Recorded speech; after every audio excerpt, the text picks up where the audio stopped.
مختار سقفی وہاں کا حاکم ہوا، اس کے بعد مصر کو وہی دن تھا، وہی تاریخ۔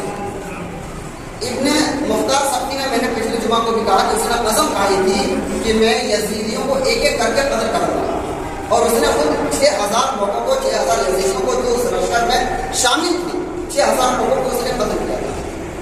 جب ابن زیاد نے یہ بات سنی تو 30,000 بلوں کے ساتھ وہ نہر فرات کے قریب جاتا ہے۔ مصر کو غور کریں کہ کیا دونوں کے درمیان کیا لاجک ہے کہ وہی دن تھی، وہی تاریخ تھی۔ ابن زیاد 30,000 لشکروں کے ساتھ وہاں جاتا ہے، نہر فرات کے قریب جاتا ہے، وہی کربلا کے قریب جاتا ہے اور لڑنے کے لیے جاتا ہے، چونکہ مختار سقفی کا اعلان ہو گیا ہے کہ اب یزیدیوں کو قتل کیا جائے گا، یزیدیوں کو مارا جائے گا۔ 30,000 لشکر کے ساتھ ہے۔ ادھر مختار سقفی نے ابراہیم ابن مالک کو فوج لے کر وہاں روانہ کر دیا کہ جاؤ ابن زیاد کا سر قلم کر لاؤ۔ یہ گئے اور جانے کے بعد گھمسان کی لڑائی انجام یہ ہوا کہ ابن زیاد نیچے زمین پر گرا۔ امام ابراہیم ابن مالک اس کے گردن پر اپنی پاؤں کا رکھتے ہیں اور رکھنے کے بعد کہتے ہیں کہ ظالم تمہارا انجام یہی ہونا تھا، اور پھر کہتے ہیں کہ اس تاریخ کو یاد کرو جب تو نے امام حسین کے سر کو قلم کرایا تھا، اور آج کی تاریخ کو یاد کرو۔ وہ کہتا ہے کہ مجھے معلوم ہے، مجھے یاد ہے کہ آج ہی کی تاریخ تھی، یہی سرزمین تھی، یہی جگہ تھی۔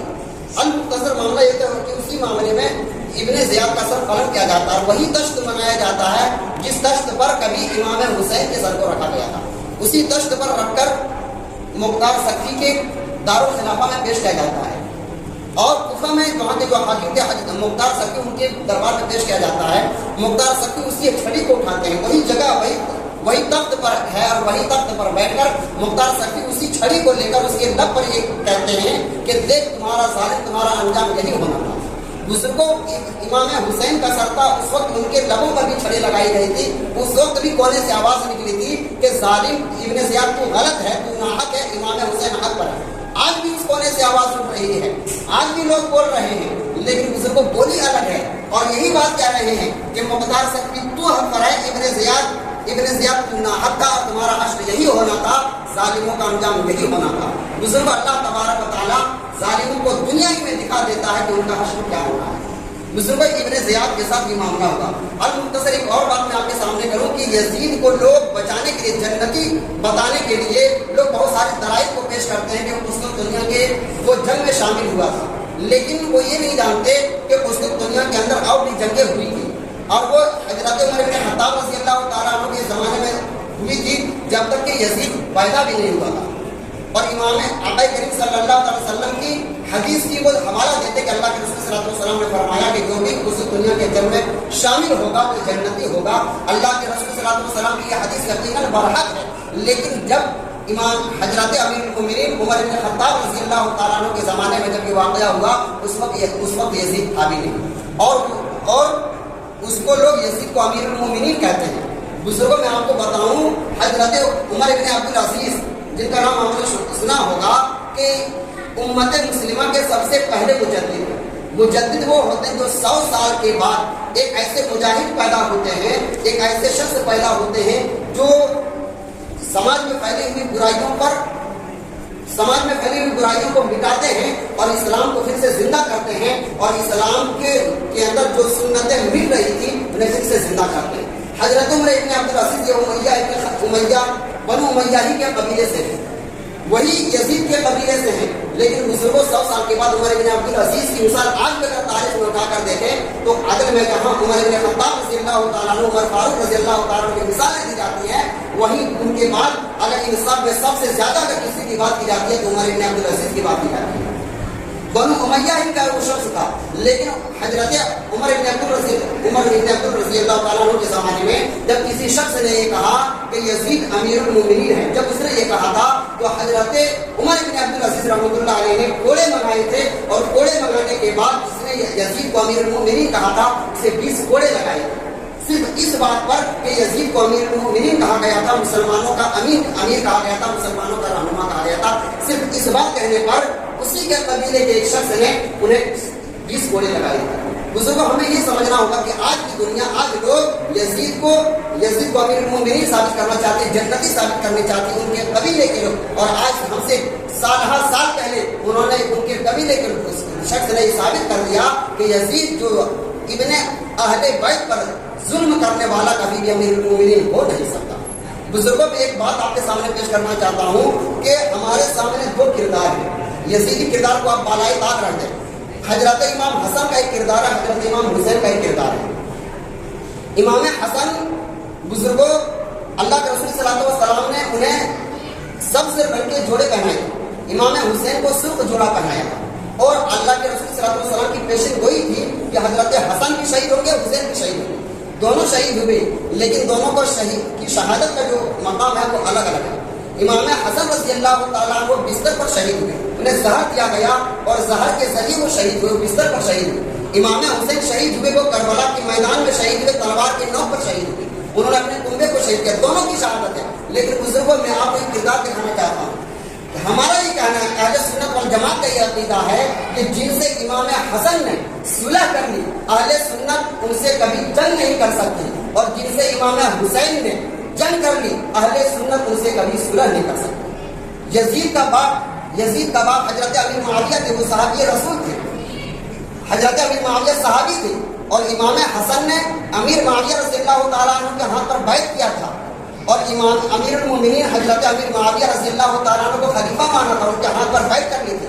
یہ امام حسن کا کردار تھا، اور امام حسن نے یہ بتایا تھا کہ اگر کوئی حق پر ہو، اگر کوئی صحابی ہو، اگر وہ سیدھی راہ پر چلنے والا ہو، اگر غلط راہ اختیار کرنے والا نہ ہو، تو ہم اگرچہ اہل بیت ہیں، اگرچہ نواسہ رسول ہیں، اگرچہ میرا مرتبہ بہت بلند ہے، اگرچہ ہم جنتی مردوں کے سردار ہیں، لیکن اگر ہمارے سامنے کوئی حق پر ہو اور وہ امیر المومنین بننے کا اگر وہ دعوے دار ہو، ہم اسے پیچھے نہیں ہٹیں گے۔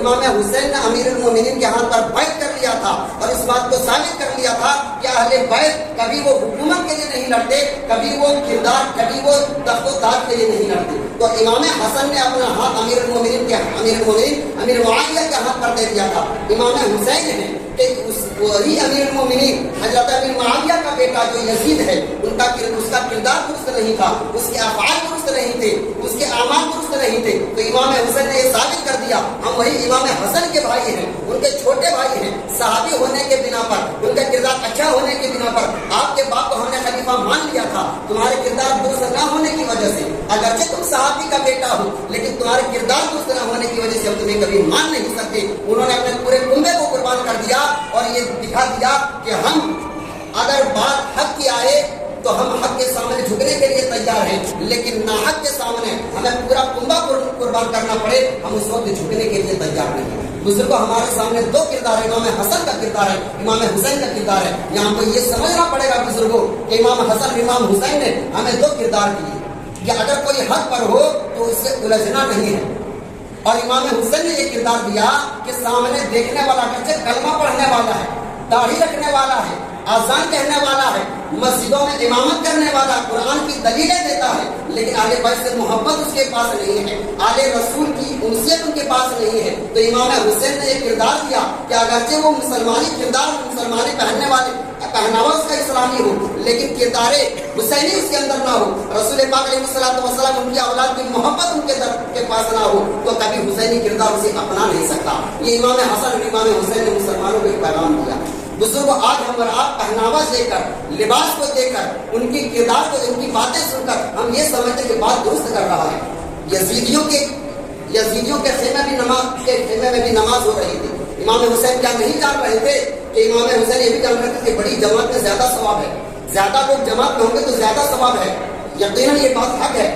کیا امام حسین یہ بات کو نہیں جان رہے تھے؟ لیکن امام حسین 72 بلکہ کچھ 89 لوگ تھے، امام حسین نے الگ جماعت کی تھی، الگ اذان ہو رہی تھی، ان کی چھوٹی جماعت تھی۔ کیا امام حسین یہ نہیں کر سکتے تھے کہ یزیدیوں کے ساتھ نماز میں شامل ہو جاتے؟ بزرگوں امام حسین نے کردار دیا، چونکہ امام حسین کی محبت، آل رسول کی محبت اگر آپ کے دل میں نہ ہو تو لاکھ آپ کلمہ پڑھنے والے ہو، لاکھ اذانیں کہنے والے ہوں، لاکھ لوگوں کو نماز کی دعوت دینے والے ہوں، لاکھ لوگ مسجدوں کے آپ در در پر گرتے ہو، قرآن کی تلاوت کرتے ہو اور قرآن کا آپ حوالہ دیتے ہو، لیکن آل رسول کی محبت اگر آپ کے دل میں نہیں ہے تو کردار حسینی نہ ہونے کی وجہ سے ہم اسے کبھی اپنا نہیں سکتے۔ اور کردار حسینی ہو، اگرچہ آپ یزید کے باپ ہو، لیکن آپ کو ہم ہمیشہ اپنے پلکوں پر رکھنے کے لیے تیار ہیں. تو بزرگوں ہمیں یہ دو کردار کو ہمیشہ یاد رکھنا پڑے گا.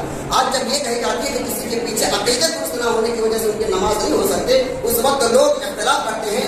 بزرگوں یہ بات آپ کو ہمیشہ یاد رکھنا پڑے گا کہ امام حسین صرف 72 یا 89 لوگ تھے، انہوں نے الگ جماعت کی تھی اور ان کی جماعتیں الگ تھی ہزاروں کی تعداد میں ہونے کے باوجود. تو یہ باتیں ہمیں یاد رکھنی پڑے گی. ایک اور بات میں آپ کے سامنے پیش کرنے کی کوشش کروں گا.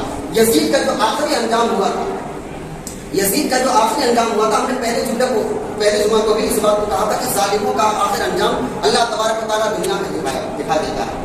بزرگوں یزید صرف 2.5 سال کو حکومت کر سکا، 2.5 سال کو حکومت کر سکا، لیکن وہ بھی سکھ شانتی کے ساتھ جو ایک بادشاہ کی شان ہوتے ہوئے اس اعتبار سے نہیں کر پایا. چونکہ جب وہ خلیفہ ہوا، جب وہ امام حسین کو شہید کرنے کے بعد وہ تخت پر بیٹھا، چاروں طرف سے آوازیں اٹھنے لگی کہ یزید ظالم ہے، یزید نے غلط کیا. سارے لوگوں کی طرف سے آواز اٹھنے لگی. یہاں وہ لوگ بھی میرے باتوں کو غور سے سنیں گی جو امیر المومنین یزید کو امیر المومنین ثابت کرنا چاہتے، جنتی ثابت کرنا چاہتے. جب آوازیں اٹھنے لگی، پھر مکہ شریف سے مدینہ شریف سے آواز اٹھنے لگی، تو اس وقت یزید نے ایک بڑی لشکر دے کر، بڑی فوج کو دے کر مدینہ شریف اور مکہ شریف کو صرف چڑھائی کی. وہی مدینہ شریف ہے جس کے اندر ایک نماز پڑھنے کا جو بدلہ ہے وہ 50,000 نمازوں کے ثواب کے بقدر ہے. تو اس یزید نے وہاں جا کر حملہ کرایا تھا. 3 دن تک وہاں نہ آزاد ہوئی تھی مسجد نبی میں، 3 دن تک نہ کوئی نماز ہوئی تھی. 3 دن تک. ایک صحابی رسول ہیں، وہ کہتے ہیں کہ میں اس وقت جب یزید کا چڑھا ہوا، اس وقت میں منبر رسول کے نیچے میں چھپ گیا. کہتے ہیں کہ 3 دن تک میں رہا.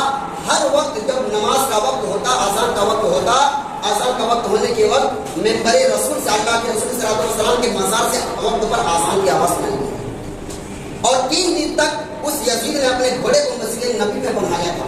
بزرگوں ہمارے اور آپ کے جیسا کم علم والا، کم ایمان والا، کمزور ایمان والا بھی اس بات کو کبھی یہ سوچ نہیں سکتا کہ ہم اس عام مسجد میں کسی گھوڑے کو بنا دیں اور مسجد میں آذان نہ ہو، نماز نہ ہو، آذان نہ ہو، نماز نہ ہو. لیکن بزرگوں یزید نے یہ دعویٰ یہ کر کے دکھایا اور لوگ اسے پھر بھی امیر کو نہیں ثابت کرنا چاہتے. وہی یزید تھا جس نے مکہ شریف کے خلاف پر، جسے لوگ بڑی عبادت سمجھ کر اسے چونتے اس غلاف پر اس نے آگ لگائی تھی. اور آخر انجام اس کا کیا ہوا تھا؟ صرف ایک لڑکی کی وجہ سے، ایک عیاشی کی بنا پر وہ ایک لڑکی کے ساتھ جاتا جس سے وہ عشق کرتا تھا، اور اس لڑکی نے بھی جس سے وہ عشق کرتا تھا، محبت کرتا تھا، اسے دھوکہ دیا، شراب پلایا، ایک ایسے جنگل میں اس پر چاقو سے وار کیا جہاں کوئی اس کا دیکھنے والا نہیں تھا. اور 5 دن تک یہ معاملہ رہا، اسے کوئی دیکھنے کے لیے تیار نہیں ہوا. پھر بالآخر 5 دن کے بعد لوگ کھوجتے آئے تو کیا دیکھے کہ اس کے جسم سے بدبو آ رہی ہے. یزید کے جسم سے بدبو آ رہی تھی. لوگوں نے ہاتھ لگانا گوارا نہیں کیا اور وہیں کڑا کر کے اور پھر وہیں اسے دفنا دیا گیا. اس کی نہ نماز ہوئی، نہ نماز جنازہ ہوئی، نہ غسل ہوا، نہ کفن ہوا. یزید کا حشر ہے بزرگوں. اور پھر بعد میں آنے والے خلفاء نے، بنو عباس کے لوگوں نے اسی جگہ میں شیشے کا ایک ایسی فیکٹری ڈلائی کہ ہر دن وہاں آگ جلتی رہتی ہے اور تا قیامت یہ جلتی رہے گی. اور یہ ہر یزیدیوں کو ایک سبق دیا جائے گا کہ دیکھ لو جو ظالم، جو امام الانبیاء کے ساتھ، ان کے اہل بیت کے ساتھ جو ظلم کرتا ہوں آخری حشر سے تو دنیا ہی نہیں بلکہ یہ آگے قیامت تک چلتی رہے گی. قیامت کے بعد خدا تمہارا بہتر حشر کرے گا. تو بزرگوں ہم اور آپ کو جاننا چاہیے کہ کربلا کا جو کردار تھا، وہ کردار یقینی دونوں طرف مسلمان تھے، لیکن کردار ایک طرف ایمان کی صورت میں تھی، ایک طرف کفر کی صورت میں تھی. ہم اور آپ کو اس ایمان کو اپنانا ہے جو کردار حسین سے جھلکتا ہے. امام حسین کے کردار سے جو ایمان جھلکتا ہے وہ ایمان اپنانے کی ضرورت ہے. اللہ تبارک و تعالیٰ ہمیں اور آپ کو اچھی باتوں پر عمل کی توفیق بخشے. آمین. وآخر دعوانا الحمدللہ.